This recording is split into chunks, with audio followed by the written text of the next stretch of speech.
এই সে তখন থেকে এখানে কার জন্য অপেক্ষা করছো বলতো? সামনে তাকিয়ে দেখ, তাহলেই বুঝতে পারবি।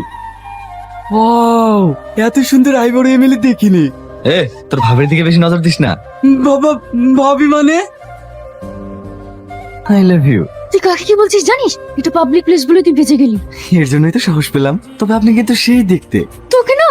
তোমাকে না সেই লাগছে। ম্যাডাম, বেশি উত্তেজিত হয় না, এটা পাবলিক প্লেস, তাতে আবার সামনে ভোট।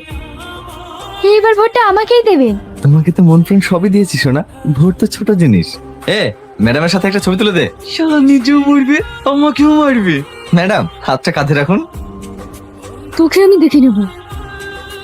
আব্বা বারবার নিষেধ করেছিল, বাড়ি যাচ্ছ যাও, অচেনা মানুষের সাথে বেশি মিশো না। কি মরতে যে তোর সাথে বন্ধুত্ব করতে গেলাম। বেশি বকিস নি তো।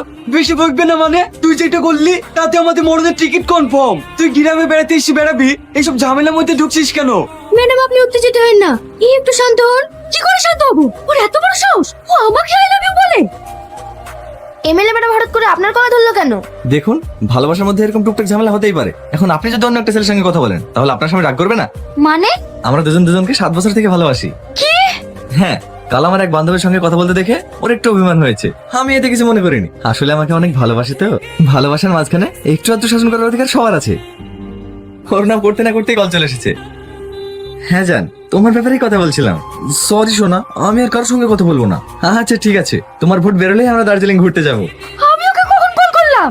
আপনারা দেখতেই পাচ্ছেন, এত বড় এমএলএ হয়েও একটা সাধারণ ছেলেকে 7 বছর ধরে ভালোবেসে যাচ্ছেন। মিস্তুই না। তুমি তাড়াতাড়ি ওর হাত পা ভেঙে আমার সামনে নিয়ে আসতে বলো।